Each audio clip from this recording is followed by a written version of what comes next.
បាទវាសួរពុកម៉ែបងប្អូនអរគ្នាបាទហើយមិញនេះបន្ទាប់ពីឲ្យចំណីស្វាងហើយឥឡូវនេះមកដល់ត្រង់លំផាត់នៃតំណាមហើយបងប្អូននេះខាងក្រោយខ្ញុំនេះគឺជាលំផាត់ហើយនឹងតំណាមនេះមួយគេកំពុងស្វែងរកចំណីហើយមកសួរសុខទុក្ខព្រោះខ្ញុំខាន់មកយូរដែរតំណាមតំណាមអូគង់លេងមួយគ្នានោះបាទតំណាមទៅវិញបាទថ្ងៃនេះកាត់ដែររៀងស្ងាត់ដែរទៅតមានភ្ញៀវគាត់មកលេងទេអញ្ចឹងខ្ញុំក៏ឆ្លៀតថតទៀតអូហាងអត់មានទឹកហ៎អូខេចំណាំមកទូទឹកអាងអត់ទឹកគេតន់ដាក់ទឹកហ៎បាទចំណាំតាណាចំណាំអូចូលទៅចូលអល់បាត់ឡើយអាងនេះជ្រៅដែរអូខេជ្រៅហើយខ្ញុំផាត់ទៅខាងនោះហ្នឹងហើយចំណាំគេអត់ទឹកទៅដៅអីលេងទឹកដល់ពេលមានទឹកអត់លេងដល់ពេលអត់ទឹកលេងគឺបងប្អូនគេប្រាប់ឲ្យបាននោះចំណាំកំពុងទឹកឲ្យខាងនោះគឺនេះចម្រើនចង់ផ្លេចឈ្មោះចម្រើនបាទដូចបងប្អូនឃើញប្រាប់អីចឹងបាទហើយនោះចម្រើននៅពងបាច់ដីហុយពងបាទបាច់ដីហុយពងហើយនោះគឺ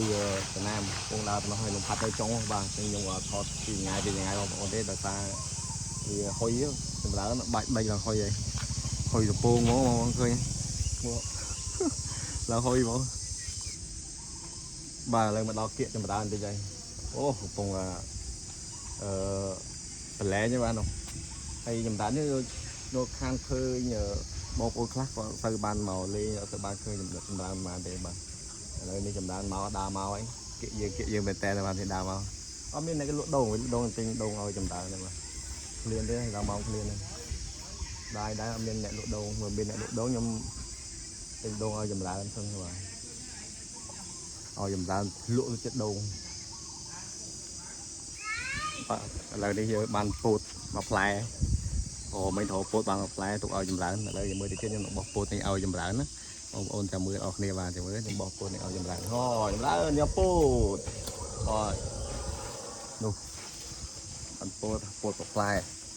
ចាក់ចូលមាត់ស្លប់ថ្ងៃនេះពោតផ្អែមទៅពីគ្រូបងប្អូនឃើញហើយនោះតំណាមនោះចង់មកដើមដែរអស់ហើយអូទៀតទឹកពេញមុខបាទអូខេក្លៀនដែរចម្រើនអញ្ចឹងចាំមើលមានដូងខ្ញុំទិញដូងឲ្យចម្រើនថែមទៀតអញ្ចឹងអរគុណច្រើនបាទចំពោះការតាមដានទស្សនានៅវីដេអូខ្លីៗថ្ងៃនេះបាទហើយក៏សូមការអធិស្ឋានបេទោសចំពោះការថតដោយមានការពាក់មួកដោយសារនៅនេះក្តៅបាទនៅនេះកាត់ទៀតក្តៅអញ្ចឹងចាំជួបគ្នានៅវីដេអូក្រោយទៀតបាទអរគុណច្រើនជំរាបលា